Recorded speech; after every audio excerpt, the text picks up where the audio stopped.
Snow fell in thick, relentless sheets across Michigan's Upper Peninsula, turning the world into something ancient and unforgiving.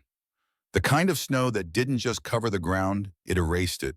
Pines stood like silent witnesses, their branches weighted down with white bending, but never breaking. The forest knew how to endure. It had done this 1,000 times before. Inside a small cedar cabin set back from the service road, Evelyn Hartford woke to darkness. Not the gentle dark of evening, but the heavy, suffocating dark of 3 in the morning when the mind does its cruelest work.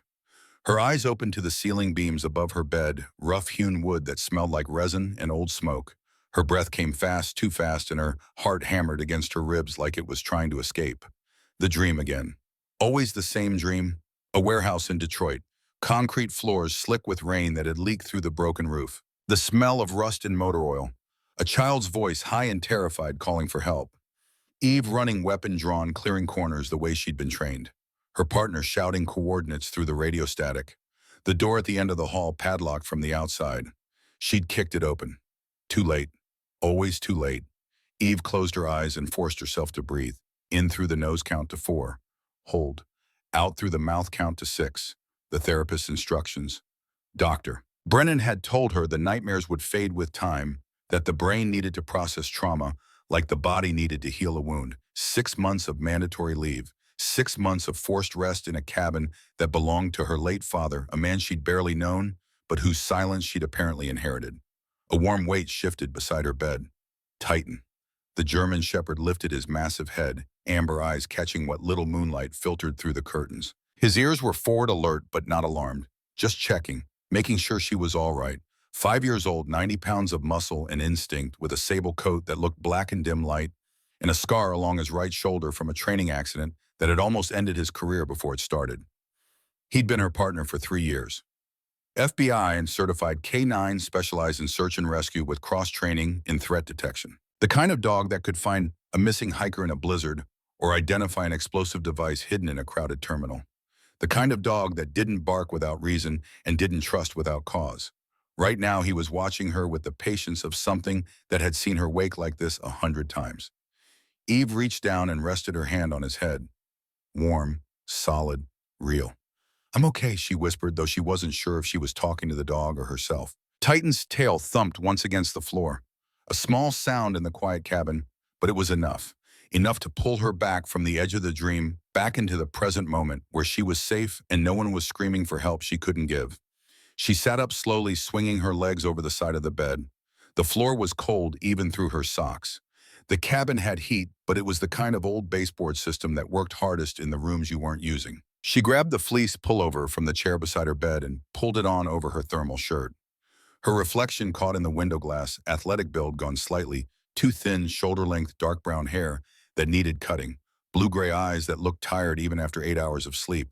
30 years old, FBI, a special agent on forced medical leave. Living alone in the woods because the alternative was sitting in her Detroit apartment, listening to sirens and wondering if her team was handling a scene she should be on. She checked her phone out of habit. No messages, no calls. The FBI didn't need her right now, and that was the point. Rest, recover, come back when you're ready, if you come back at all. She pushed the thought away and focused on the routine. Routines were good. Dr. Brennan had said that too. Structure helps the mind find footing when everything else feels uncertain. Coffee first. The kitchen was small but functional, with a propane stove that hissed when she turned the burner on and a percolator that had probably been brewing coffee since the 70s. She filled it with water from the tap and measured out grounds from the canister on the counter. The smell alone was a comfort, rich, earthy, familiar. While the coffee worked, she checked Titan's water bowl and refilled it from the pitcher she kept on the counter. His food bowl was still half full from last night. He ate when he was hungry, never more than he needed. Disciplined even in appetite. Outside, the wind picked up, rattling the windows in their frames. The weather report yesterday had called for a blizzard, 8 to 12 inches of fresh snow on top of the 2 feet already on the ground, wind gusts up to 40 miles per hour, visibility near zero by nightfall. The kind of storm that closed roads and left people stranded if they weren't careful. Eve didn't mind. Stranded meant alone, and alone meant no one asking questions she didn't want to answer. She poured herself a mug of coffee and stood by the window, looking out at the pale morning light just beginning to filter through the trees. The world was blue-gray and white clean in a way that almost hurt to look at. beautiful and brutal at the same time. Titan patted over and sat beside her, his shoulder brushing her leg. He was watching the window too, though she suspected he was seeing things she couldn't. His nose twitched slightly, tracking scents carried on the wind. Deer, probably. Maybe a fox. The forest was full of life, even when it looked empty. A knock at the door broke the silence. Titan's ears snapped forward. A low rumble started in his chest, not quite a growl, but a warning. Someone's here. Someone we don't know. Eve set her coffee down and crossed the room in 3 strides. Her service weapon was in a lockbox in her bedroom, unloaded per protocol. She wasn't on duty. She wasn't supposed to need it. But her hands still itched for the weight of it as she approached the door. She looked through the small window set into the wood. A man stood on her porch, broad-shouldered and lean, wearing a heavy canvas jacket and a knit cap pulled low against the cold. His face was weathered lines around his eyes that spoke of too much sun and not enough sleep. A short beard graying at the edges and the kind of stillness in his posture that came from years of standing watch. Garrett Sullivan. Her neighbor, though, that word didn't mean much out here, where cabins were separated by acres of forest and the nearest town was a 20-minute drive in good weather. She'd met him twice since moving in. Once when he'd helped her split firewood she didn't know how to handle, and once at the general store in town where he'd nodded at her and kept walking like conversation was something other people did. Ex-military, she'd guessed. The bearing gave it away. The way he moved, economical and precise. The way he didn't fill silence with words. She opened the door. Cold air rushed in, sharp enough to sting her face. Garrett stood with his hands in his pockets, a cord of firewood stacked on the flatbed of a rusted pickup truck parked behind him. "Morning," he said. His voice was rough, like he didn't use it often.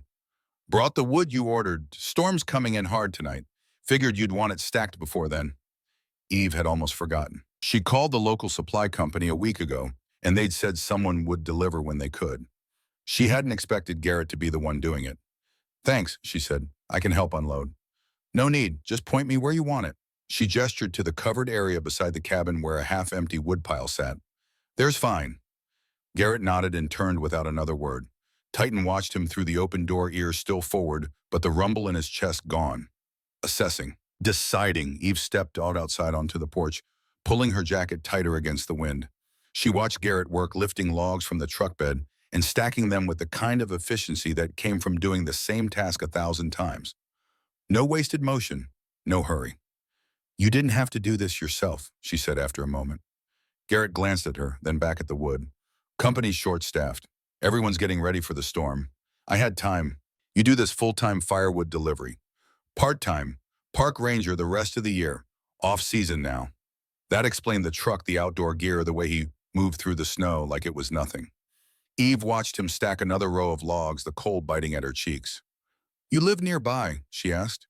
2 miles east, off the main trail." He paused, straightening to look at her. "You're FBI, right?" Eve tensed slightly. "How'd you know?" "Saw your vehicle registration when you checked in at the ranger station. Federal plates." He didn't say it like an accusation, just a fact. "You up here on a case?" "No, leave." Garrett nodded slowly like he understood more than she'd said. "Good place for it. Quiet." He finished stacking the last of the wood and brushed bark dust from his gloves. The truck bed was empty now. The pile beside her cabin doubled in size. Enough to last through a hard winter if she needed it. "What do I owe you?" Eve asked. "Already paid. Company invoice." "For the delivery too," Garrett shrugged. "Consider it neighbor hospitality." He climbed into his truck without waiting for a response.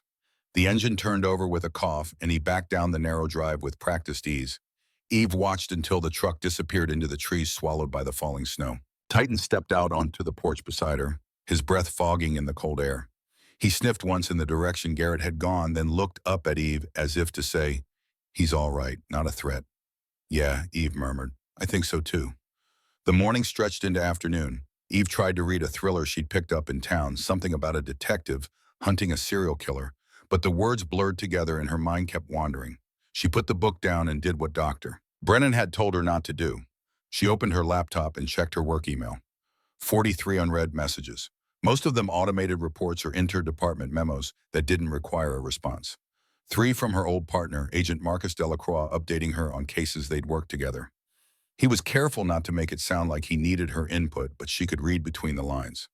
The Detroit field office was stretched thin. Budget cuts and personnel reassignments meant everyone was carrying double the caseload. She closed the laptop before she could type a response. Not your problem right now. You're on leave. Let them handle it. But the guilt sat in her chest anyway, heavy and familiar. By 3 in the afternoon, the snow was falling harder. The weather report had been right. Visibility was dropping fast, and the wind had picked up enough to make the cabin creak in its joints. Eve stood by the window again, watching the world turn white. Titan was restless. He paced from the door to the window and back again, ears swiveling to catch sounds she couldn't hear. After the 5th lap, he stopped in front of her and whined softly. Not distress, not fear, just a request. He needed to move. So did she. All right, Eve said. Short walk, service road only. We're not going deep. Titan's tail wagged once, a quick, efficient motion that said finally. Eve pulled on her winter gear insulated boots, heavy parka gloves, a knit cap that covered her ears. She clipped a tactical LED headlamp to the cap's brim, though it was still light enough to see. Barely. She also grabbed her go bag, a small pack she kept stocked out of habit of folding, shovel thermal blanket, first aid kit whistle, 50 feet of paracord, and a satellite messenger with GPS. Overkill for a short walk, maybe. But she'd learned a long time ago that preparation wasn't paranoia. It was survival. Titan waited by the door, tail wagging faster now. He knew what the pack meant. Adventure, purpose. The thing he'd been bred and trained for. Eve clipped a lead to his collar more for her benefit than his. Titan didn't need a leash to stay close, but the rules were the rules, and she followed rules even when no one was watching. She opened the door and the wind hit her like a physical thing, cold enough to steal breath, sharp enough to make her eyes water. Titan bounded out into the snow without hesitation, his thick coat shedding flakes as fast as they landed. They walked. The service road was a narrow strip of packed snow winding through the forest, wide enough for a single vehicle and marked by reflective posts every 50 yards. It wasn't plowed often, maybe once a week if the county had budget for it, but it was navigable on foot. Eve knew the route. She'd walked it a dozen times since moving in, 2 miles out, 2 miles back. Enough to clear her head and tire Titan out. The snow fell in soft, thick curtains, muffling sound, until the only thing she could hear was her own breathing and the crunch of her boots. Titan ranged ahead, nose to the ground, tracking scents she couldn't begin to identify. Every so often, he'd stop and look back at her, making sure she was still there. Good boy. Always checking in. They walked for 20 minutes before Titan stopped. Not a casual stop. A full freeze body, going rigid, ears snapping forward like radar dishes locking onto a signal. His head turned slowly to the left towards a section of forest where the trees grew closer together and the snow had drifted into deep, uneven mounds. Eve stopped too. What is it? Titan didn't answer. He just stared, nose working the air in short, rapid sniffs. His tail lifted slightly, not wagging. Alert, focused. She followed his gaze, but saw nothing. Just trees and snow and the gray-white blur of the storm. No movement, no sound. Titan heel. He didn't move. That was unusual. Titan was trained to respond to commands immediately, no hesitation. But right now he was locked onto something, every line of his body tense with purpose. Eve's pulse kicked up a notch. She trusted Titan's instincts more than her own. If he thought something was wrong, something was wrong. She scanned the tree line again, slower this time, looking for shapes that didn't belong. Movement against the static backdrop of falling snow. Her hand drifted to her hip, reaching for a weapon that wasn't there. Force of habit. Useless habit. Titan took a step forward. Then another. Not toward the road. Toward the trees. Titan, wait. He stopped, but only just. His body was vibrating now, a low whine building in his throat. Not fear. Urgency. Eve unclipped his lead. Fine, she said quietly. The command unlocked something in him. Titan surged forward, plowing through the snow with powerful strides, his nose down, tracking whatever scent had caught his attention. Eve followed her boots, sinking deep with every step. The snow was past her knees here, untouched and heavy. Titan stopped 15 yards into the trees at the base of a large drift that had piled up against a fallen log. He began digging, fast, frantic, his front paws tearing through the snow and throwing it behind him in white plumes. Eve's stomach clenched. She'd seen this before. Search and rescue training, the way a dog behaves when it finds something. Someone. She dropped to her knees beside Titan and pulled the folding shovel from her pack. Her hands were shaking, not from cold, from adrenaline, as she unfolded the blade and began scooping snow away in controlled, efficient motions. Dig carefully. Don't hit what's underneath. Don't cause more harm. 3 scoops. 4. 5. Her shovel struck something solid. Not wood, not stone, fabric. Eve's breath caught.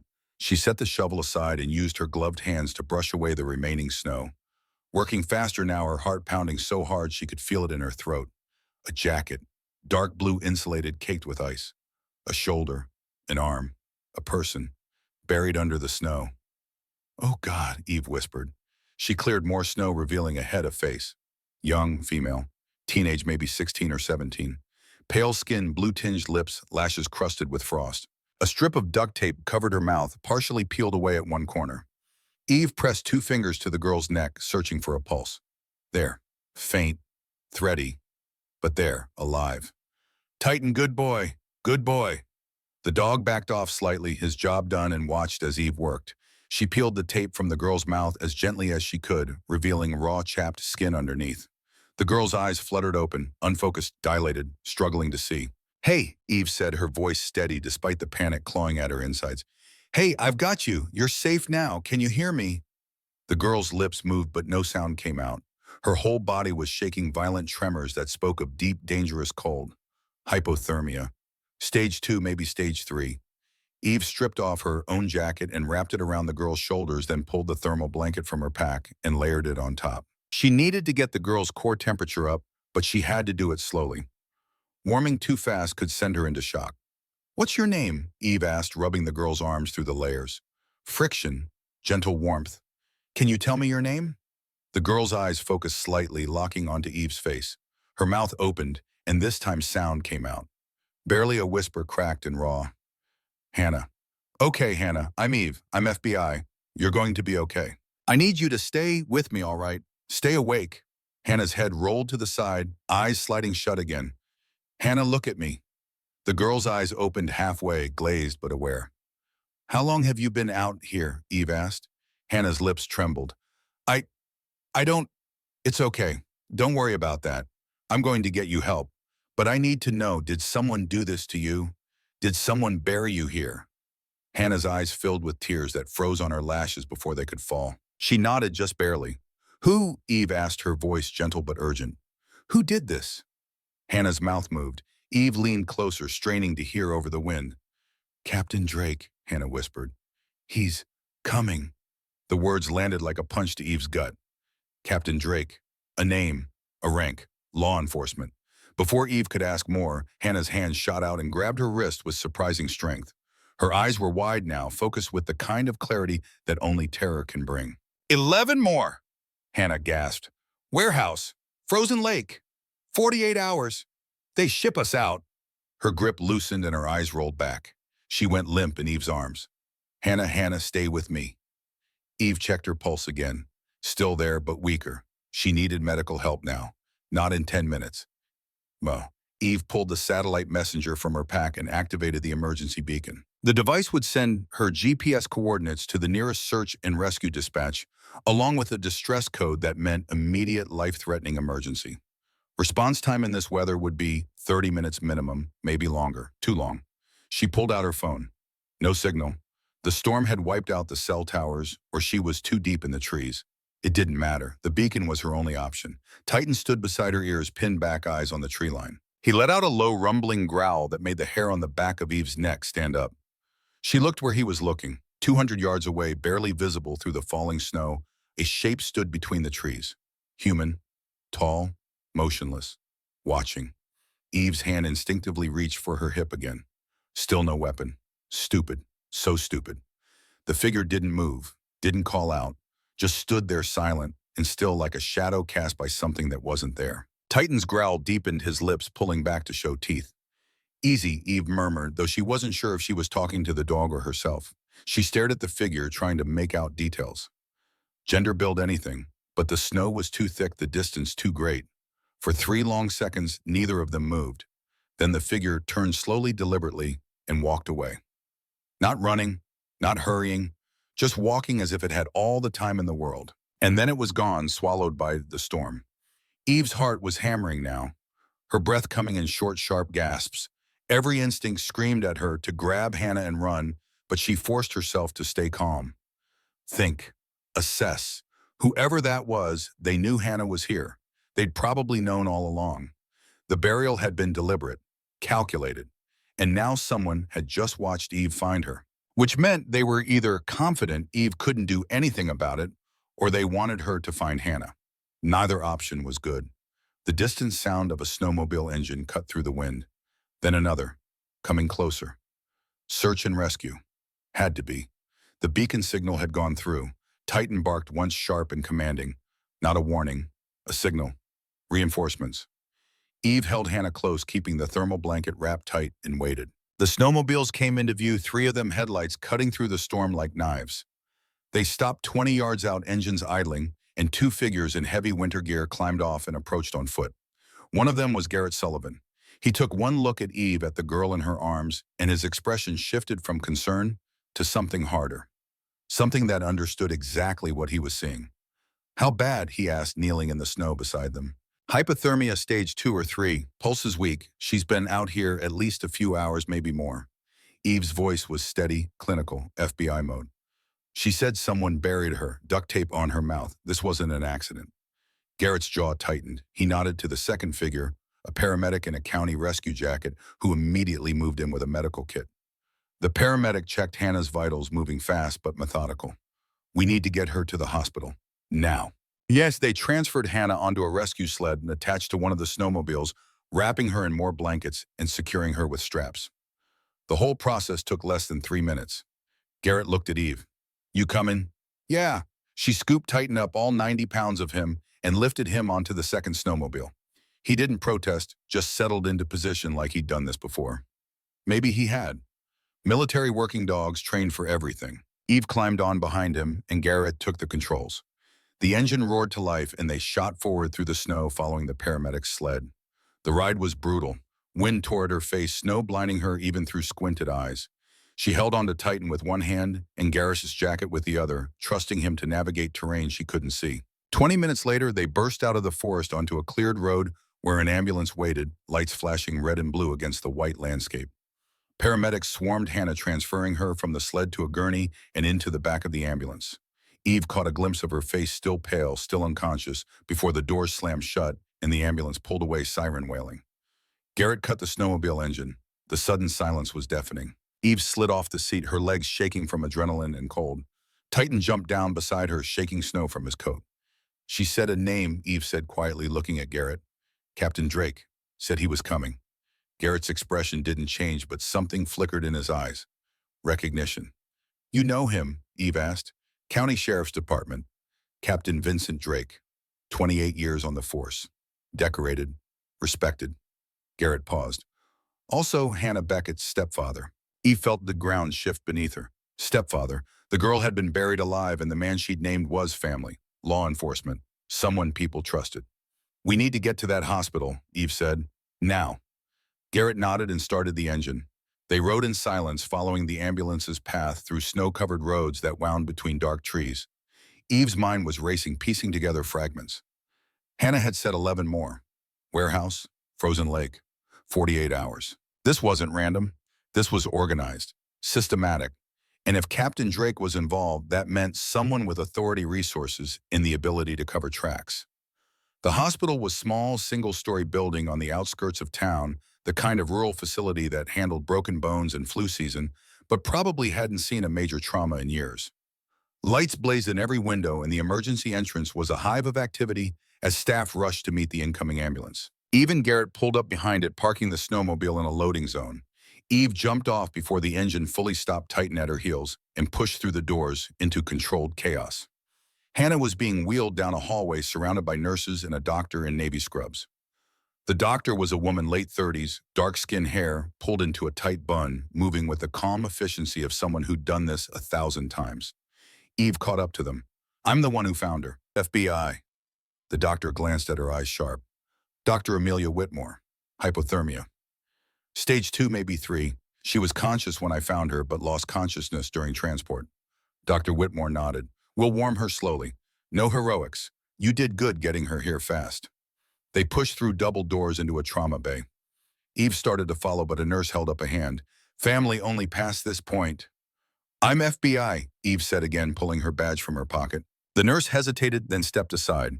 Eve watched as they transferred Hannah onto a hospital bed and began stripping away the wet, frozen layers of clothing. Her skin was mottled blue and white, her lips almost gray. They covered her with warmed blankets, started an IV with heated fluids, placed heated packs around her core. Dr. Whitmore worked with quick, precise movements, checking pupils, pulse blood pressure. She spoke in low tones to the nurse's medical jargon Eve only half understood. After 5 minutes, Dr. Whitmore straightened and looked at Eve. She's stable. Critical, but stable. We'll monitor her closely. The next few hours will tell us if there's permanent damage. Can I talk to her when she wakes up?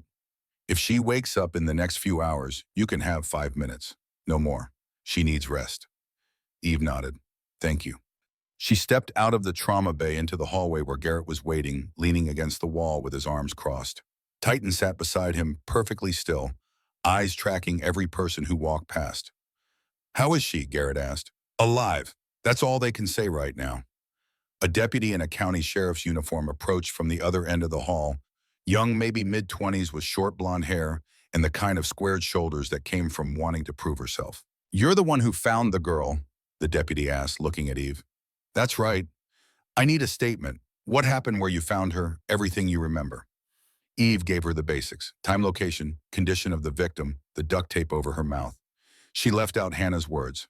Not yet. Not until she knew who she could trust. The deputy took notes, her pen moving fast across a small notepad. And you said she was buried. Someone did this deliberately. That's what it looked like. Did you see anyone else in the area? Eve hesitated. The figure in the trees. Watching. Walking away. No, she said. Just the girl. It wasn't a lie exactly. She hadn't seen anyone clearly enough to identify. And until she knew more, she wasn't about to hand over information to local law enforcement. Not when Hannah had named a captain in their own department. The deputy nodded, still writing. Captain Drake will want to speak with you. Hannah's his stepdaughter. He's on his way now. Eve's stomach tightened, but she kept her expression neutral. Of course, Momo. The deputy finished her notes and walked away, leaving Eve and Garrett alone again. You didn't mention the name she gave you, Garrett said quietly. No. Smart. Eve looked at him. You think he's dirty? Garrett was silent for a long moment. I think, he said slowly, that a girl doesn't get buried alive in the woods by accident. And I think if she named her stepfather while she was half frozen and terrified, there's a reason. Eve pulled out her phone. Still no signal inside the hospital's thick walls. She needed to contact her field office report, this gets support. But the storm was still raging outside, and even if she could get a message through response time would be hours. She was on her own. A commotion near the entrance made her turn. A tall man in a sheriff's captain uniform strode through the doors, snow dusting his shoulders, silver hair perfectly combed despite the weather. He had the kind of face that belonged on campaign posters, strong jaw, clear eyes, the faint lines of someone who smiled often and meant it. Captain Vincent Drake. He looked every inch the decorated officer, the family man, the pillar of the community. He walked straight to the deputy, spoke to her in low tones, then turned and scanned the hallway. His eyes landed on Eve. He approached with a measured stride and hand extended. Agent Hartford, he said, his voice warm and steady. I can't thank you enough for finding Hannah. You saved her life. Eve shook his hand, firm grip, dry palm, no hesitation. Just doing what anyone would do, she said. Drake's smile was genuine, or at least it looked genuine. Not everyone would have gone out in a storm like this. Not everyone would have known what to do. He glanced down at Titan, who sat at Eve's side, watching Drake with unblinking amber eyes. That's your K9. Yes, sir, Titan. He's the one who found her. Drake nodded approvingly. Good dog. He didn't reach out to pet Titan. Smart. Most people made that mistake. Titan's lips pulled back slightly, just enough to show the edge of his teeth. Not a snarl, just a message. I see you. Drake either didn't notice or pretended not to. He looked back at Eve. I'd like to hear everything you can tell me about where you found her and what condition she was in. Every detail might help us to figure out what happened. Of course, Eve said, but I've already given a statement to your deputy. I know, I'd still like to hear it from you if you don't mind. Father's prerogative. His expression softened just enough. I've been searching for Hannah for 2 days. She ran away from home after an argument. Teenage stuff, you know how it is. I thought she'd gone to a friend's house, but when the storm hit, he trailed off, shaking his head. I've been out of my mind. Eve's instincts were screaming. Everything about his story sounded reasonable, plausible, the kind of thing that happened in small towns across America every day. But Hannah had said his name, had said he was coming. And Titan, who had never been wrong about a threat in 3 years of partnership, was growling low in his chest. Eve trusted her dog more than she trusted a decorated captain with a warm smile. "I'd be happy to give you a full report," Eve said carefully, "once Hannah is stable and can corroborate the details. Right now, I think Dr. Whitmore needs space to work." Drake's smile didn't waver, but something in his eyes shifted, just for a second, like a door closing behind glass. "Of course," he said. "Family first. I'll be in her room if you need me." He walked away down the hall toward the trauma bay. Eve watched him go, every muscle in her body tense. Garrett stepped closer, his voice barely above a whisper. "He's good." "Yeah," Eve said. "He is. Too good." Her phone buzzed in her pocket. She pulled it out, surprised to see a signal, weak but there. A single bar, unknown number. She answered. "Hartford." Silence on the other end, not dead air, breathing. Someone listening. Then a voice. Male. Calm. Almost pleasant. "Agent Hartford." Eve's blood turned to ice. "Who is this?" "You should have stayed on leave." The voice was smooth, unhurried. "Quiet cabin in the woods. No cases, no complications. Why couldn't you just rest?" "Who is this?" Eve repeated, her hand tightening on the phone. "You've seen too much, done too much. Winter buries secrets, Agent Hartford. It'll bury you too." The line went dead. Eve stared at the phone, her heart pounding. The call had lasted less than 20 seconds. Not long enough to trace, even if she'd had the equipment. Garrett was watching her. What was that? A threat? From who? I don't know. But she had a pretty good idea. She looked down the hall toward the trauma bay, where Captain Drake had just disappeared through the doors. A man who'd been searching for his missing stepdaughter. A man who'd arrived at the hospital within minutes of her being brought in.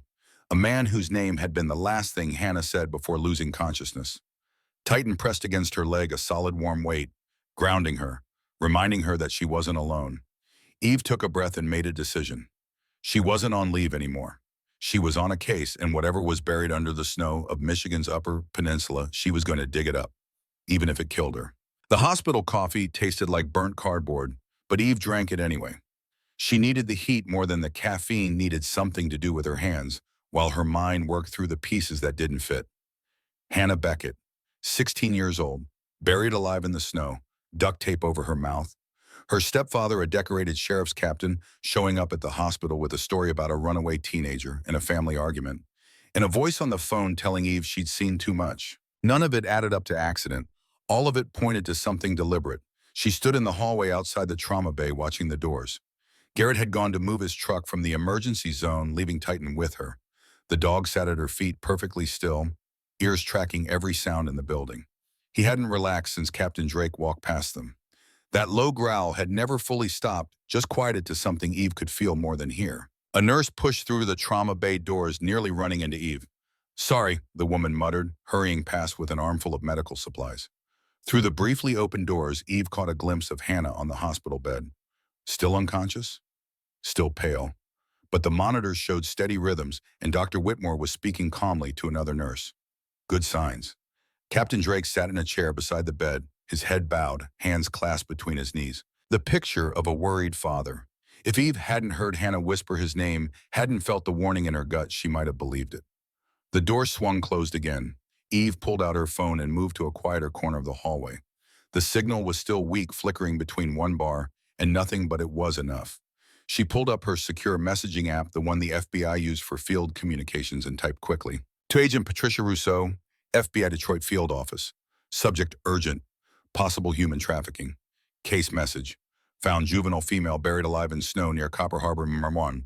Victim named law enforcement officer as perpetrator before losing consciousness.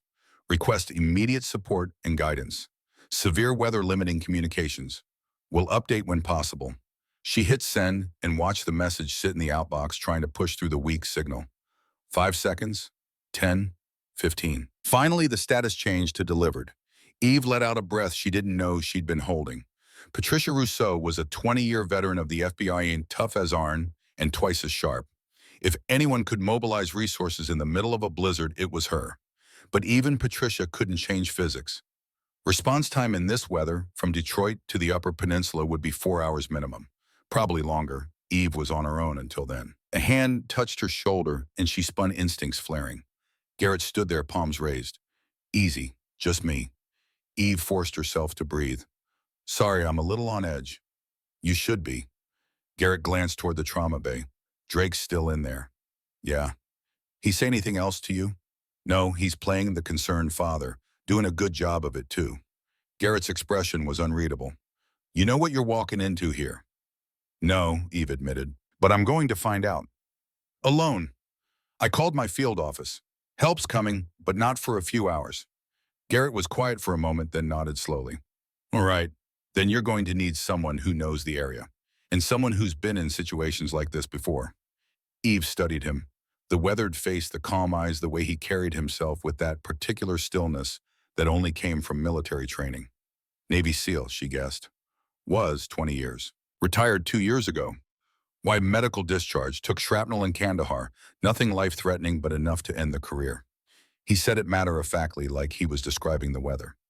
Came back to Michigan, tried to figure out what civilians do with their time. Still figuring. Eve understood that. The struggle to fit back into normal life after years of operating in extreme conditions. She'd only been FBI for 8 years, but it had already changed her in ways she couldn't undo. I'm not asking you to get involved in this, she said. You're not asking. I'm offering. Garrett met her eyes. I lost a teammate in Afghanistan, trafficking case. We found the compound too late. I don't forget that kind of thing. Eve nodded slowly. Okay, thank you. Don't thank me yet. If Hannah was telling the truth and Drake is involved, then we're not dealing with some small-time operation. This is organized, protected, and they're not going to let you walk away just because you have a badge. I know. The trauma bay doors opened again, and this time Dr. Whitmore stepped out. She looked tired but satisfied. She's stabilized. Core temperature is coming up. No signs of permanent damage so far, but we'll need to monitor her for the next 24 hours. Can I talk to her? Eve asked. She's still unconscious. Could be another hour, could be 6. Hypothermia recovery is unpredictable. Dr. Whitmore glanced back through the doors. Captain Drake wants to take her home as soon as she's cleared. I told him that's not happening tonight, but he's insistent. He can be as insistent as he wants, Eve said. She's not going anywhere until I've had a chance to interview her. Dr. Whitmore raised an eyebrow. This is official FBI business. It is now. Then I'll make sure the nursing staff knows. No one moves her without your clearance. The doctor paused, lowering her voice. Between us, something about this doesn't sit right. The tape residue around her mouth, the way she was buried, that's not a teenage runaway scenario. No, Eve said. It's not. Dr. Whitmore nodded and headed back into the trauma bay. Eve's phone buzzed. A message from Patricia Rousseau. Received your report. Mobilizing HRT, but weather is delaying departure. Earliest arrival 0600 hours. Do not engage suspects alone. Observe and document only. That's an order, Hartford. Respond to confirm. Eve typed back quickly. Confirmed. Will maintain observation status. It wasn't entirely a lie, she'd observe. Right up until the point where observing wasn't enough anymore. Another message came through, this one from the hospital's deputy who'd taken her statement earlier. Service road cameras near the location where you found Hannah Beckett. Check the footage. Files were manually deleted. Not weather damage. Someone wiped them on purpose. Eve's jaw tightened. She showed the message to Garrett. Covering tracks, he said. Professional job, too. Most people don't know how to do a clean wipe on security systems. Most people aren't law enforcement with access to county infrastructure. Drake, or someone working for him. Oh, Eve looked back toward the trauma bay. Hannah said 11 more. Warehouse near a frozen lake. If she's telling the truth, then we're not looking at one victim. We're looking at a network. Eve's mind was already moving through the logistics. A trafficking operation needed infrastructure. Safe houses, transportation, people on payrolls who wouldn't ask questions. And most importantly, it needed someone with authority to make investigations disappear. Someone like Captain Vincent Drake. Her phone buzzed again. Another message, this time from an unknown number. You're making a mistake, Agent Hartford. Walk away while you still can. Eve stared at the screen. 2 threats in less than an hour. Someone was watching her, tracking her communications, or close enough to know what she was doing. She showed the message to Garrett. They know I'm not backing off. Good, let them know. Garrett's expression was grim. Means they're worried. Worried people make mistakes. A commotion at the far end of the hall drew their attention. A man in a contractor's vest and cheap gray beanie was pushing a wheeled cart stacked with medical supply boxes. He looked out of place, too young, 2 nervous eyes that didn't quite meet anyone's. Titan's reaction was immediate and visceral. The dog surged to his feet, ears pinned forward, a growl rising from deep in his chest that Eve had only heard twice before. Once during a live shooter drill. Once when a suspect had pulled a concealed weapon during an arrest. This wasn't caution. This was threat assessment. Eve's hand instinctively went to her hip, reaching for a service weapon that wasn't there. She'd left it locked in her cabin following protocol for medical leave. The mistake burned in her chest. The contractor pushed the cart closer, heading toward the trauma bay. A nurse intercepted him. "Can I help you?" "Late delivery," the man said, his voice light but strained. "Medical supplies. Sorry, storm delayed everything." The nurse frowned. "We didn't request a late-night delivery." "It's on the schedule. I can show you the invoice." Something about his body language was wrong. The way he stood too rigid, the way his eyes kept darting toward the trauma bay doors where Hannah lay recovering, the way his right hand stayed inside his vest pocket gripping something. Titan took 3 deliberate steps forward, placing himself between Eve and the contractor. The growl deepened into something primal, and his lips pulled back to show teeth in a display Eve had trained him never to make unless the threat was real and immediate. Eve trusted her dog more than her own instincts. "Open the boxes," she said, her voice carrying the weight of federal authority, even though she technically had no jurisdiction here. The contractor's smile cracked like thin ice. "I don't think open them now." The deputy who'd taken Eve's statement earlier appeared from around the corner, hand moving toward her sidearm.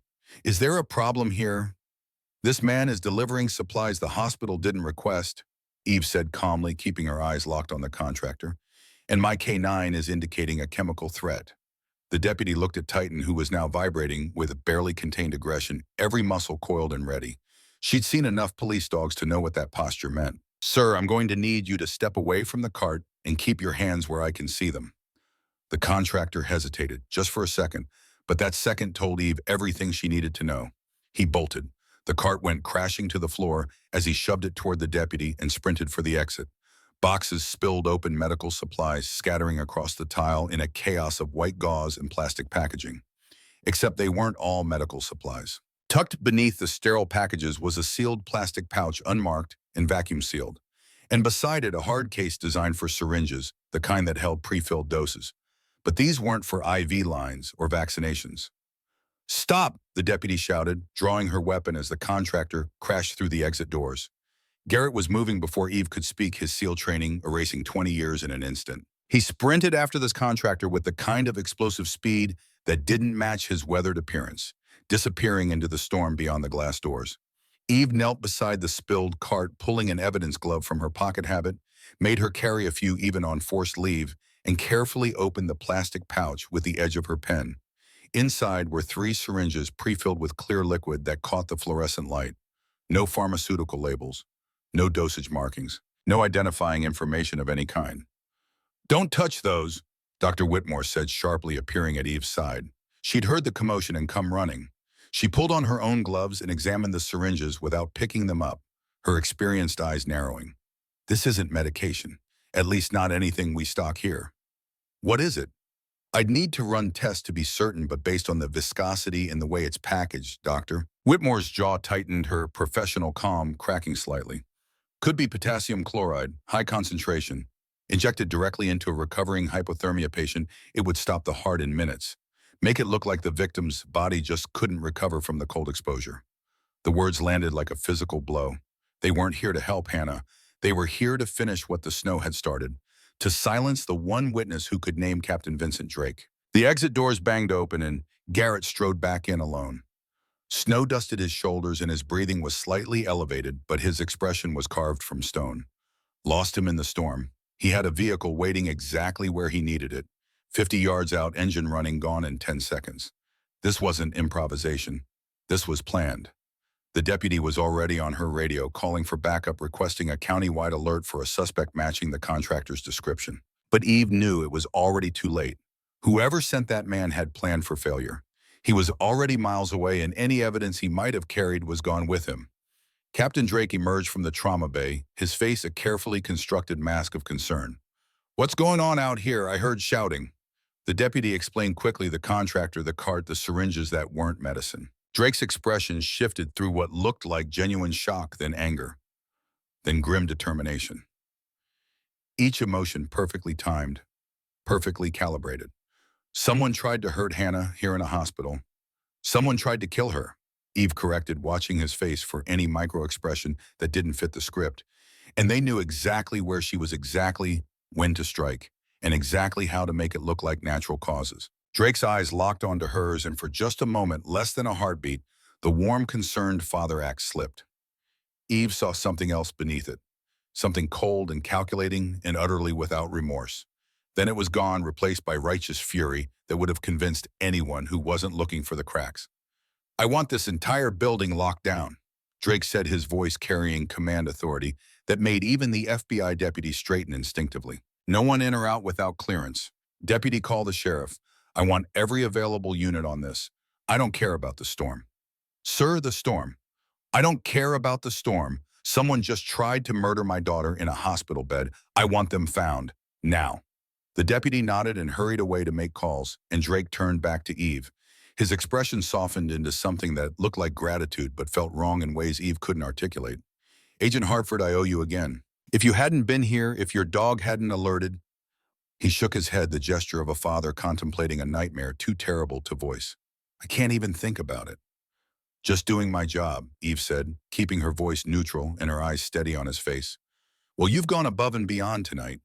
Drake glanced down at Titan, who was still standing at a rigid attention, still watching Drake with unwavering focus, and that low, continuous growl that said everything words couldn't. "That's one hell of a K9 you've got." "He's never wrong," Eve said quietly, and let the weight of that statement hang in the air between them. Drake's smile didn't quite reach his eyes. "I'm going to make sure Hannah has round-the-clock security. Armed guards. No one gets near her without my personal clearance. You have my word on that." "I'll be staying as well," Eve said, "until she wakes up and I can get her statement. Federal witness protection protocols." "Of course, whatever you need." Drake nodded to her, then to Garrett, and headed back into the trauma bay with the measured stride of a man who had everything under control. As soon as the doors closed behind him, Garrett moved closer to Eve, his voice barely above a whisper. "You catch what he said?" "Personal clearance," Eve murmured back. "Meaning he controls who sees Hannah, which means we can't trust anyone wearing a county uniform," Garrett finished. "He's putting his own people on security. Anyone tries to get to Hannah, they'll have to go through guards who report directly to the man who tried to have her killed." Eve felt the trap closing around them like the snow had closed around Hannah. Every move Drake made looked reasonable on the surface. Every decision sounded like it came from a concerned father and a dedicated law enforcement professional. But underneath, he was building walls, controlling access, making sure that when Hannah woke up, if Hannah woke up, there would be no safe way to get her statement without Drake knowing every word. Her phone buzzed with a message from Patricia Rousseau. "Update HRT delayed further. Weather grounding helicopters.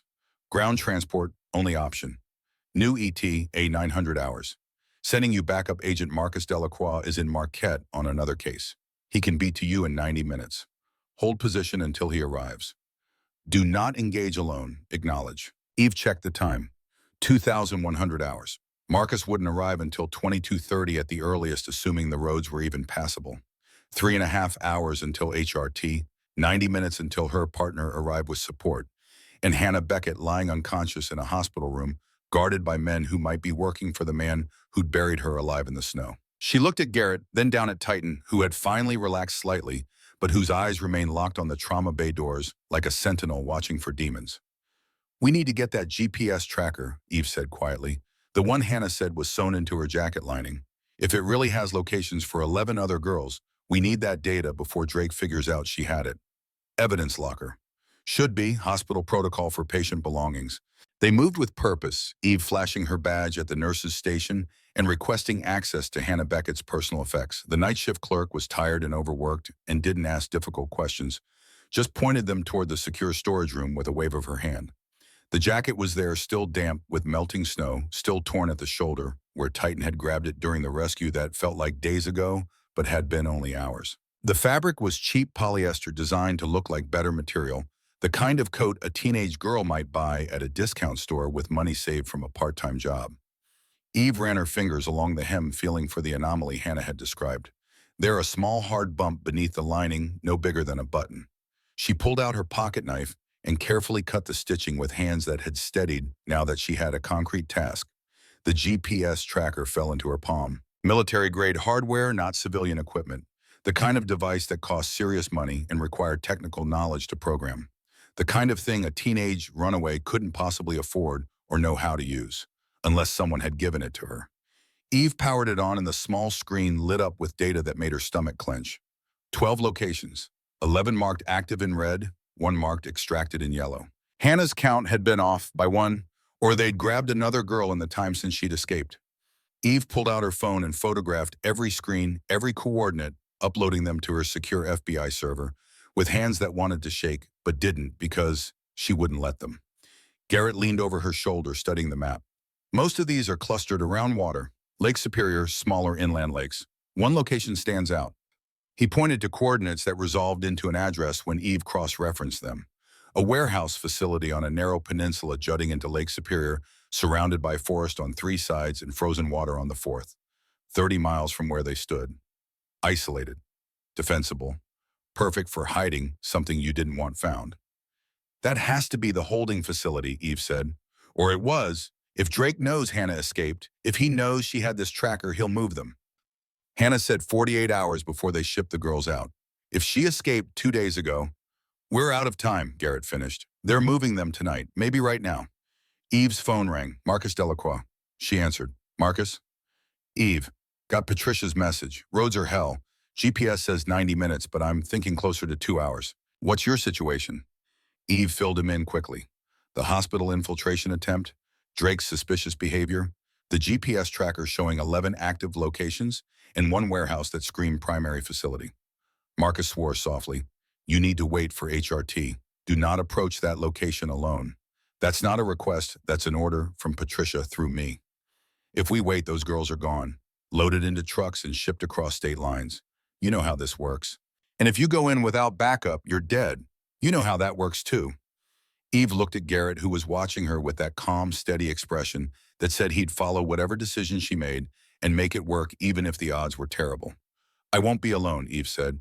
Eve, I'm sending you the coordinates now. You and HRT, head straight there. I'm going to do reconnaissance only. Eyes on target, nothing more. I'll assess the situation and wait for your arrival before any action. It was a careful dance around an outright lie, and they both knew it. Marcus was quiet for a moment. Patricia is going to have both our asses for this. Probably, Sikaye. All right, I'm burning every traffic law in Michigan to get to you faster. But Eve promised me you won't do anything stupid. I promise I'll do the smartest thing possible with the information I have. That's not a promise. It's the best you're going to get. She ended the call before he could argue further and looked at Garrett. You ready, man? Trucks loaded with gear. Body armor, thermal scope, night vision. Not military grade, but better than going in naked. He paused. You sure about this? Eve thought about Hannah whispering 11 more girls through hypothermic delirium. Thought about the 4 bodies Dr. Whitmore had mentioned finding under the ice during the forensic sweep. Thought about Captain Drake sitting beside his stepdaughter's hospital bed with the face of a concerned father and the heart of something that could bury children in the snow. I'm sure, she said. The ambulance bay at the hospital looked like a war zone. 12 girls wrapped in thermal blankets, their faces pale and hollow eyes that had seen too much. Paramedics moved between them with quiet efficiency, checking vitals, starting IVs, speaking in soft voices that promised safety even when safety was a word that had lost all meaning. Eve stood back watching. Her hands were shaking now that the adrenaline was fading, leaving behind exhaustion that settled into her bones like cold.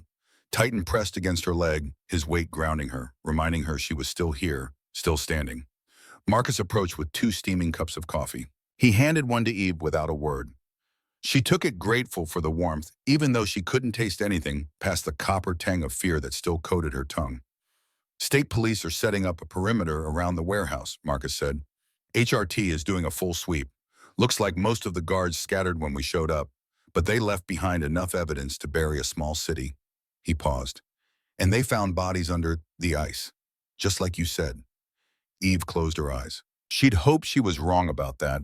Hoped the shape Titan had found was something else, anything else. How many? She asked.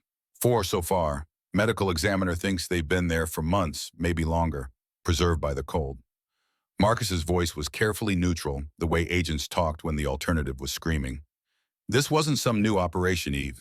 This was established, organized, running for years. Years. How many girls had moved through that warehouse? How many had fought back and ended up beneath the ice? Where's Drake? Eve asked. Good question. Sheriff's Department says he left the hospital an hour ago. Said he was coordinating the search for the contractor who tried to kill Hannah. No one's seen him since. He ran.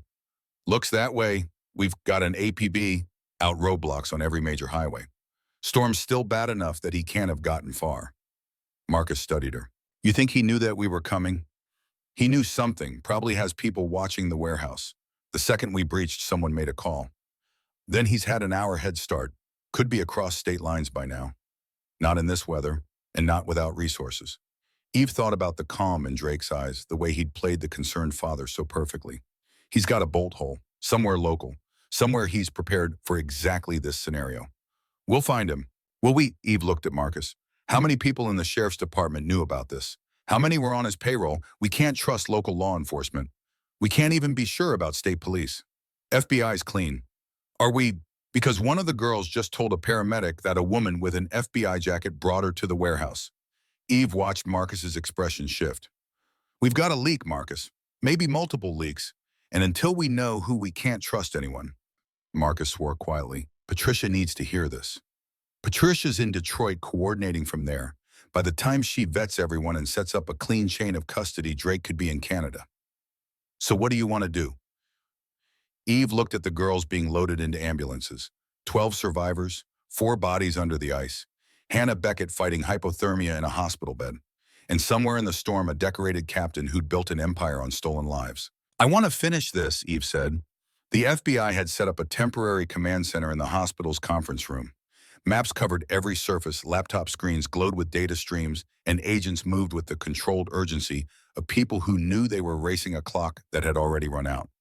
Patricia Rousseau appeared on the video call screen, her face tight with exhaustion and fury. She was in her Detroit office, surrounded by her own team, coordinating what was rapidly becoming the largest human trafficking bust in Michigan history.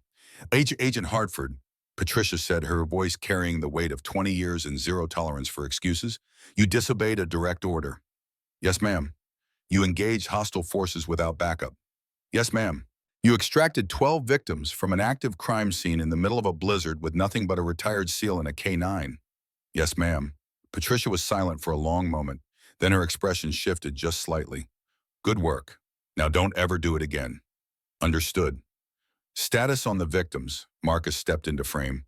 All 12 are being treated for hypothermia, malnutrition, and various injuries consistent with prolonged captivity. The youngest is 14. Oldest is 22. We've got counselors en route from Detroit, but the storm's delaying them. IDs. Working on it. Most of them are too traumatized to talk. The ones who have talked say they were grabbed from bus stations, truck stops, rest areas. Classic vulnerability targeting. Runaways, foster kids, anyone without a strong support system to report them missing. Patricia's jaw tightened. And Captain Drake? In the wind, Eve said, but I don't think he's gone far. Explain. Eve pulled up a map on one of the laptops marking locations with quick clicks. The warehouse was 30 miles from the hospital. Hannah Beckett was buried 12 miles from my cabin, which is 15 miles from the hospital in the opposite direction. That puts Drake's operation in a triangle with the hospital roughly at the center. She highlighted an area. He's operating in a comfort zone, somewhere he knows, somewhere he controls. He won't leave that unless he's forced to. He's forced now. But he doesn't think he is, not yet. Eve zoomed in on the map. Drake spent 28 years building influence in this county. He knows every road, every back trail, every place to hide. He's got resources, stashed, probably safe houses, definitely allies. He's not running, he's repositioning. For what? To finish what he started. 12 girls got away. That's 12 potential witnesses who can put him away for life. He can't let that stand. Patricia leaned closer to her camera. You think he's going to come back for them? I think he's going to try. Marcus shook his head. That would be suicide. We've got federal agents crawling over this entire area. State police on every road. He'd have to be insane. Or desperate, Eve said, and desperate men do desperate things. A knock on the conference room door interrupted them. Doctor. Amelia Whitmore entered, still in her scrubs, looking like she'd aged 5 years in the last 3 hours. Hannah's awake, she said, and she's asking for you, Agent Hartford. Eve found Hannah in a private room, guarded by 2 FBI agents Marcus had personally vetted. The girl looked smaller than Eve remembered, fragile against the white hospital sheets, but her eyes were clear and focused. You came back, Hannah said, her voice rough but steady. I told you I would. Eve pulled a chair close to the bed. Titan settled at her feet and Hannah's hand immediately reached down to touch his head. The dog didn't move, that just sat there solid and warm and real. Did you find them? Hannah asked. The other girls. We found 12. They're safe, being treated in this hospital. Tears spilled down Hannah's cheeks. I didn't know if anyone would believe me about my dad, about what he does. I believe you. And we're going to make sure he can't hurt anyone else. Hannah's hand tightened in Titan's fur. He's not my real dad.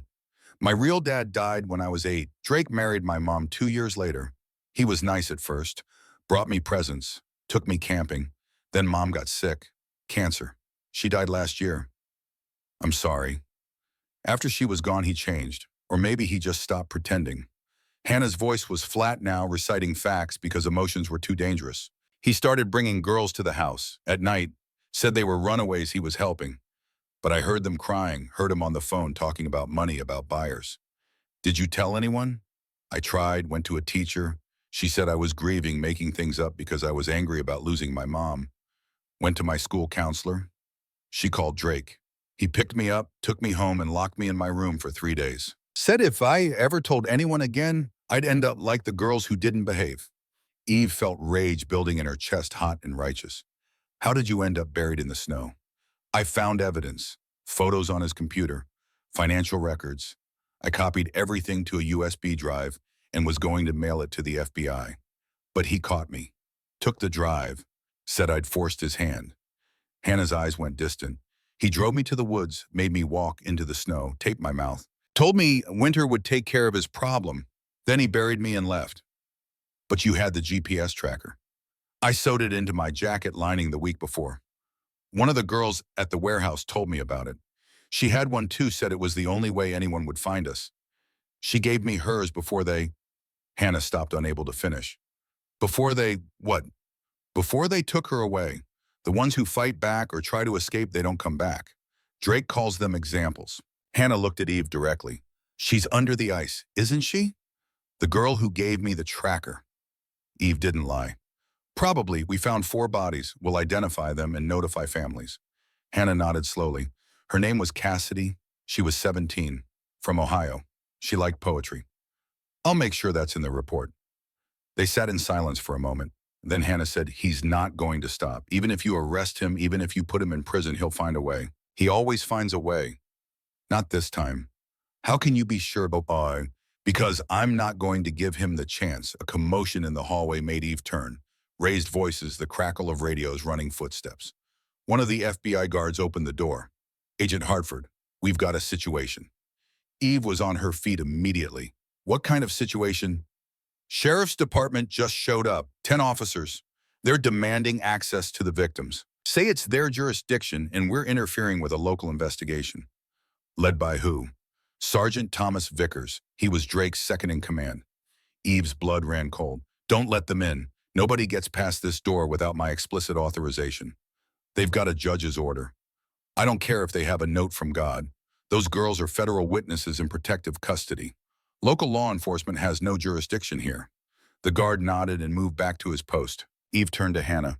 Is Vickers involved? Yes, he's the one who drove the trucks, moved the girls between locations. He's almost worse than Drake because he doesn't even pretend to care.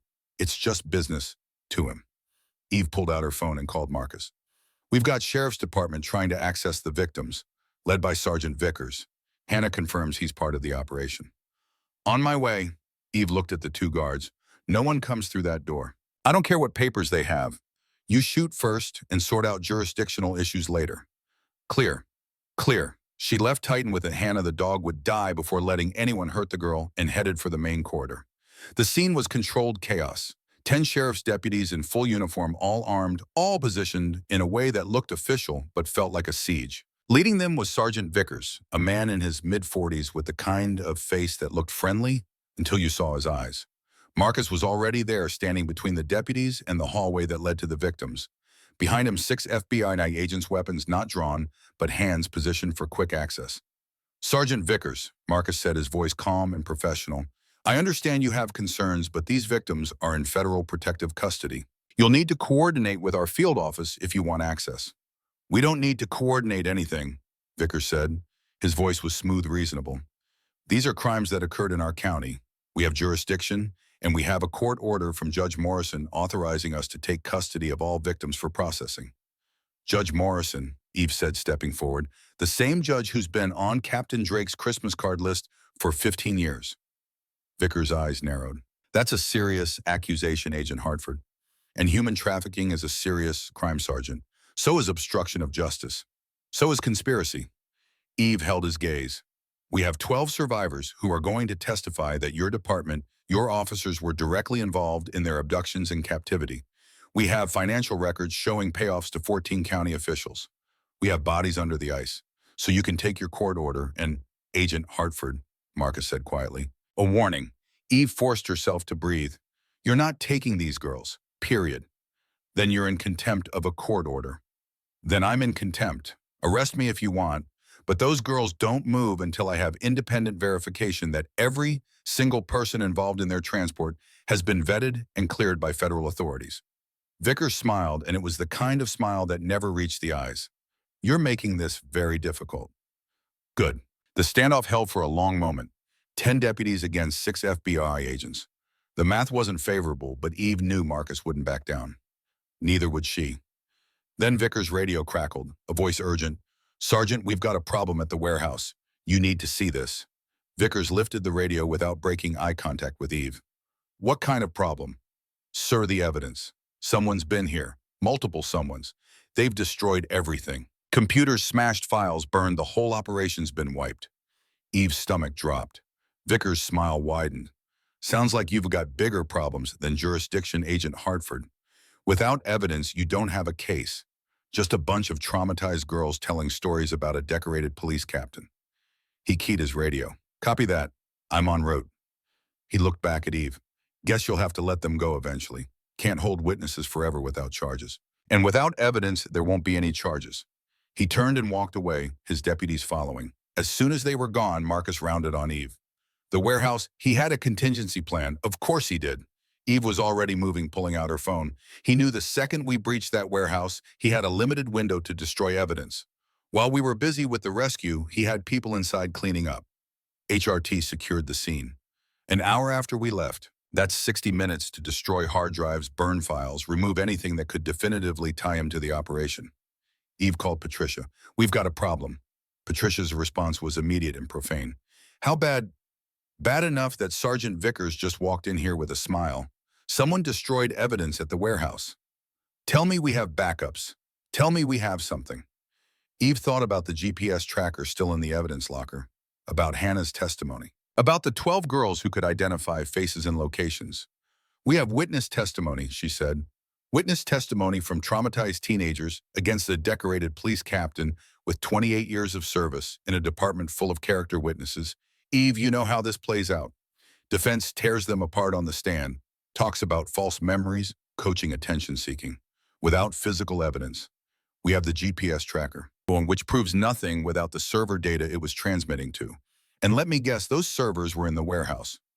Eve closed her eyes. Yes, then we're in trouble. There has to be something. Financial records, communication logs, something they couldn't destroy in 60 minutes. I'm pulling every forensic accountant we have. We'll trace the money. But Eve, that takes time, weeks, maybe months. And in the meantime, Drake is in the wind, and his people are destroying whatever we might have missed. Eve leaned against the wall, exhaustion and frustration warring in her chest. They'd rescued 12 girls. They'd exposed a trafficking network. They'd done everything right, and it still might not be enough. There's one more thing, Eve said slowly. Hannah said Drake kept evidence, photos, financial records. She copied them to a USB drive before he caught her. Where's the drive? Drake took it when he buried her. Patricia was quiet for a moment. So the one piece of evidence that could tie this whole thing together is in the possession of the man we're trying to arrest. Yes. Perfect. Just perfect. Eve ended the call and found Marcus waiting. We need to find Drake, she said. Not just to arrest him, to get that USB drive. He could have destroyed it by now. He could have. But men like Drake, they're careful. They keep insurance. Leverage. That drive has information that could implicate everyone in his network, including the people above him. He won't destroy it. He'll keep it close. Then we need to figure out where close is. Eve pulled up the map again, staring at the triangle of locations. The warehouse, the burial site, the hospital. Somewhere in that area, Drake had a safe place. Somewhere he felt secure. Her phone buzzed. A text from an unknown number. "You've taken everything from me. Now I'll take everything from you." Eve's hands tightened on the phone.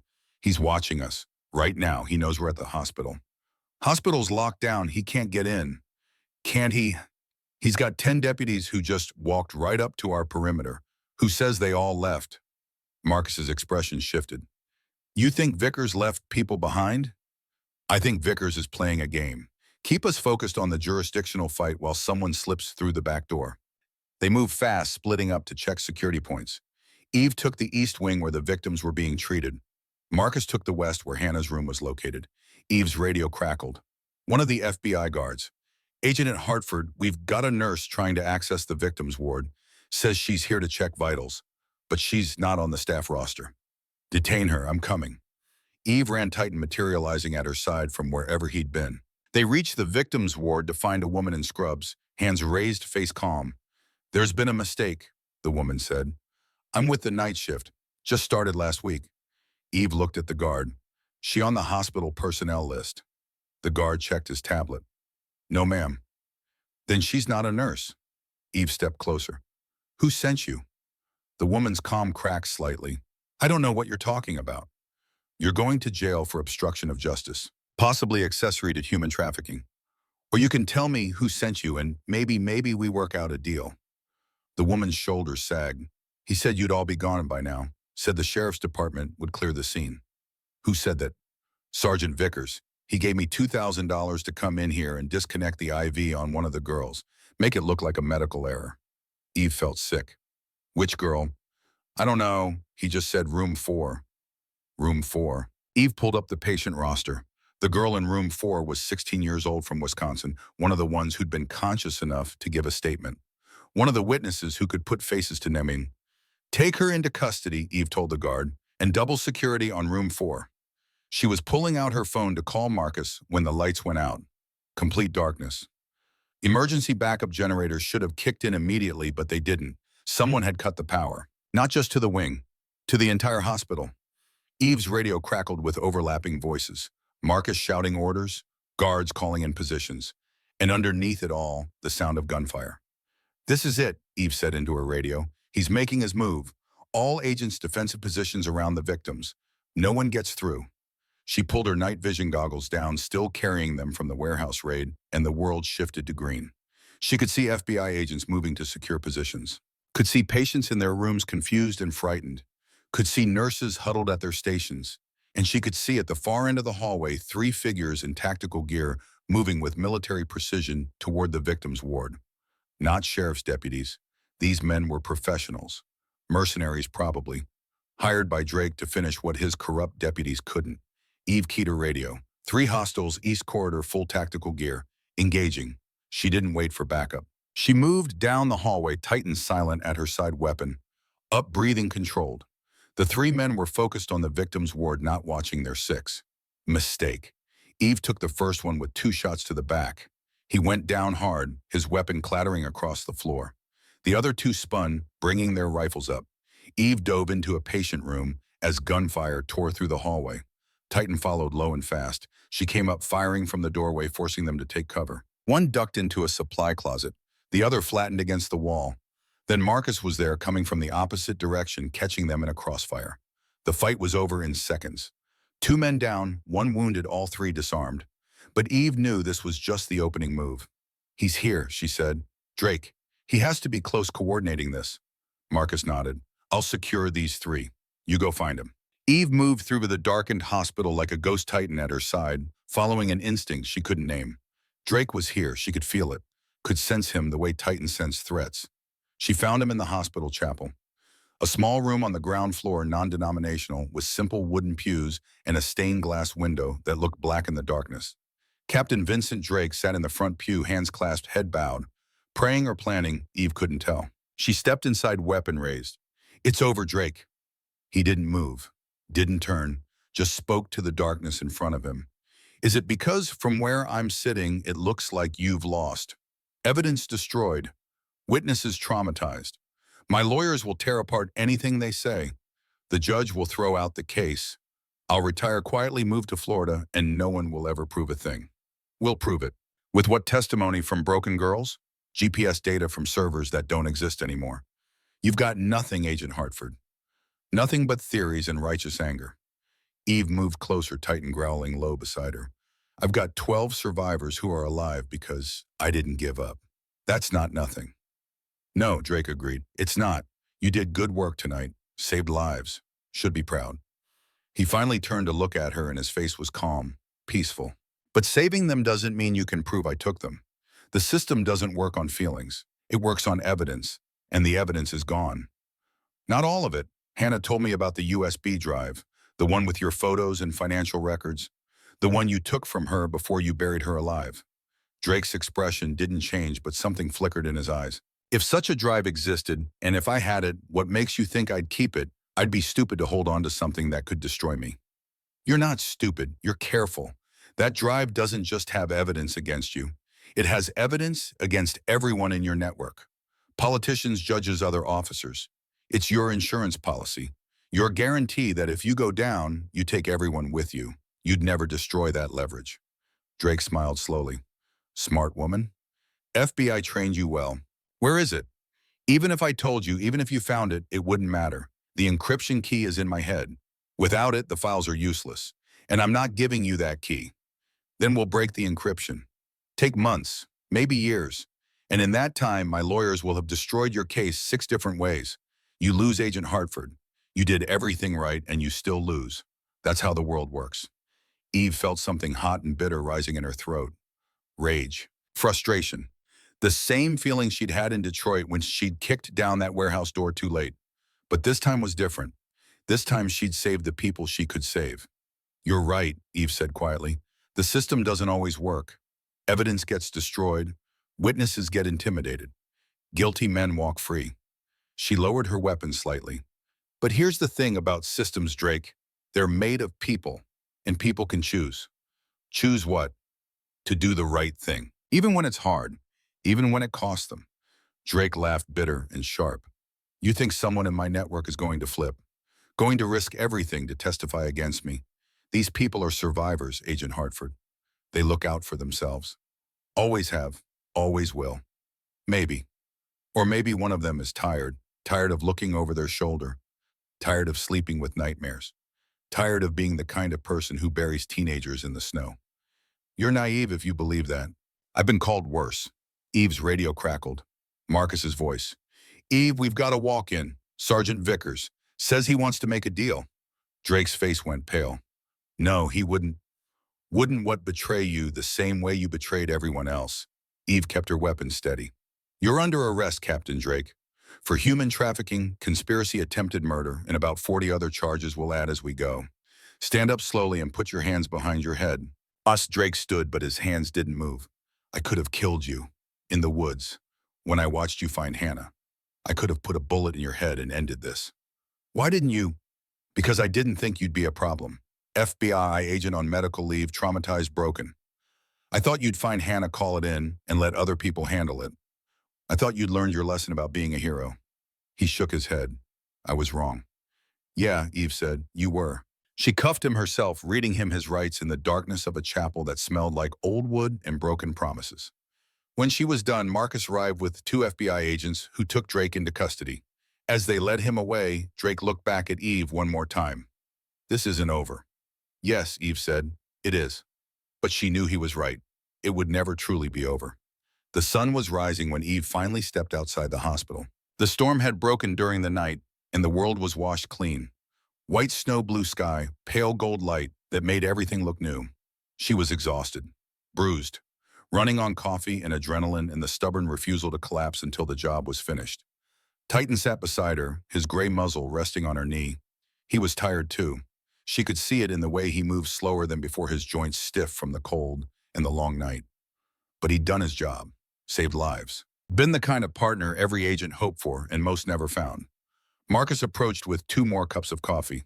Vickers is singing like a bird. Gave us names, dates, financial records he kept as his own insurance policy. Turns out Drake wasn't the only one who liked leverage. How many people involved? 14 officers in the sheriff's department, 2 state police, 1 FBI agent, that woman the girls mentioned, plus assorted civilian contractors and political allies. The whole thing's going to take months to untangle.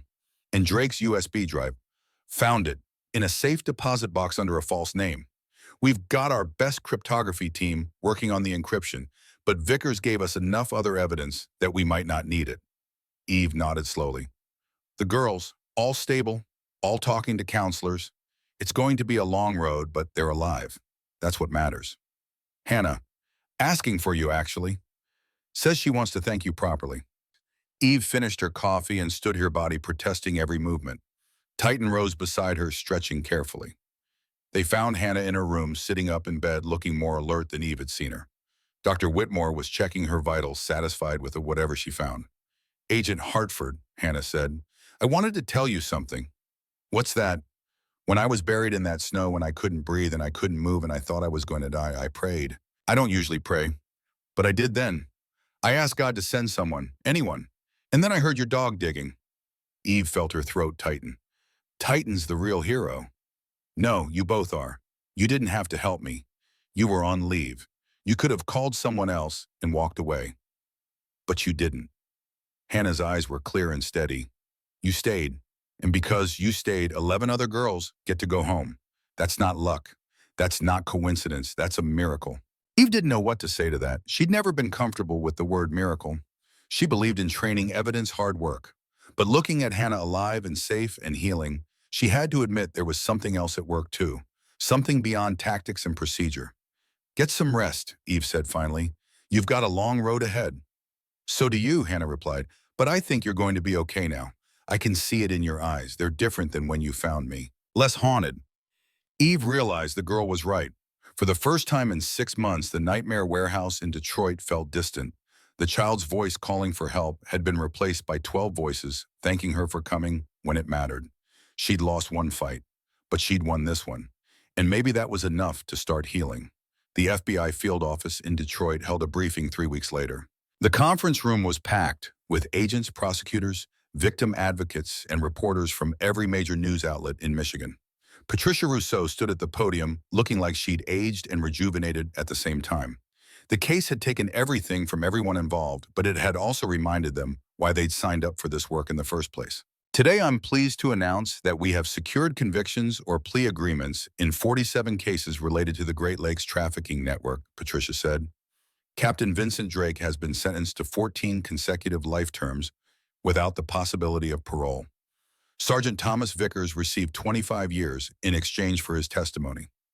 14 other law enforcement officers have been arrested and charged. The investigation is ongoing. She paused, looking directly at the cameras. I also want to acknowledge the work of Special Agent Evelyn Hartford, whose actions directly led to the rescue of 12 victims and the exposure of a network that had operated for over 8 years. Her courage and dedication represent the best of what the FBI stands for. Eve sat in the back of the room, uncomfortable with the attention.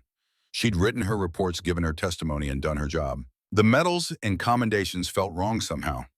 Empty. The real victory was in the faces of the girls who testified in court, in the families who'd been reunited, in the knowledge that a monster had been stopped. After the briefing, Patricia pulled Eve aside. You're officially cleared for active duty, full reinstatement. You can return to your unit whenever you're ready. And if I'm not ready, Patricia studied her, then you take more time. No one's going to judge you for that. I want to come back, but I want to do something different.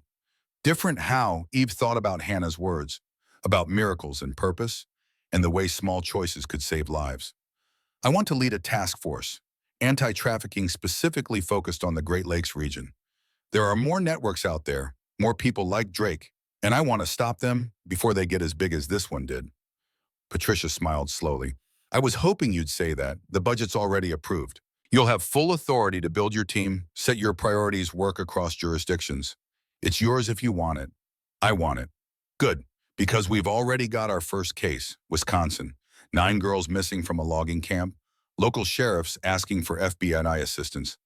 Eve felt something shift in her chest. Not the old fear and doubt. Something else. Certainty. Purpose. When do I start? Tomorrow too soon. Tomorrow's perfect. 6 months after that briefing, Eve stood in a snowy Wisconsin forest watching as FBI agents led 9 rescued girls out of a compound hidden deep in the woods. Her task force had tracked them for 3 weeks, built the case carefully, and executed the raid with precision. 0 casualties, 9 lives saved, 12 arrests. Not perfect, but good.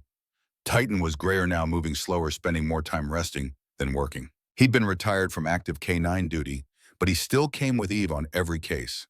Still sat in her truck, still watched her back, still grounded her when the nightmares tried to creep back in. Garrett Sullivan was there too.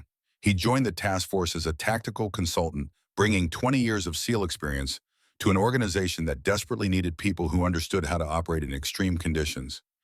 He approached now, his breath fogging in the cold. 9 for 9. That's a good day. It's a start, Eve said. There are more out there. Then we'll find them. Eve looked at the girls being loaded into ambulances, at the agents securing evidence, at the frozen landscape that had almost claimed more victims. She thought about Hannah Beckett, now in college, studying criminal justice and talking about becoming a prosecutor. About the other 11 girls from that Michigan warehouse, each finding their own path to healing. About the 4 bodies they'd recovered from beneath the ice, finally identified and returned to their families. About Captain Drake spending the rest of his life in a federal supermax prison. About the system that had failed and the people who'd chosen to fix it anyway. Her phone buzzed, a text from Patricia. New case, Minnesota, 12 girls missing, local PD requesting our assistance. Briefing tomorrow 0800. Eve showed the message to Garrett. You ready? Always. She looked down at Titan, who was watching her with those steady amber eyes. The dog's tail wagged once. Slow but certain. Ready. Eve typed back a response. We'll be there. She slipped her phone into her pocket and stood in the snow watching the sunrise paint the forest gold and pink and orange. The colors of hope, of new beginnings, of second chances. The nightmares still came sometimes. The warehouse in Detroit still haunted her in the quiet moments. But now, when she woke gasping in the dark, she didn't just remember the child she'd lost. She remembered the 21 girls she'd saved. And she remembered that evil didn't get the final word. Not as long as there were people willing to stand against it, people willing to walk into the storm and dig through the snow and refuse to stop until the buried were found. That was the job. That was the mission. And with faith, a loyal dog, and a purpose worth fighting for, Eve Hartford had learned that miracles weren't just possible. They were inevitable. You just had to be willing to work for them. Somewhere in the distance, a helicopter's rotors beat against the morning air. More victims being airlifted to hospitals. More families about to get calls that their daughters were coming home. More lives pulled back from the edge. Eve closed her eyes and let herself feel it. The weight of exhaustion, the ache of old wounds, the quiet satisfaction of work that mattered. Then she opened her eyes, called Titan to her side, and walked toward the truck where Garrett was already loading gear. Because there was always another case, always another call, always another chance to make the choice that mattered most. To show up, to stay, to fight. The winter would come again, the snow would fall, the cold would test everyone who ventured into it. But Eve Hartford had learned something in that Michigan forest, kneeling beside a girl who should have died. Winter buries secrets, but spring always comes. And when it does, the truth rises to the surface. Always.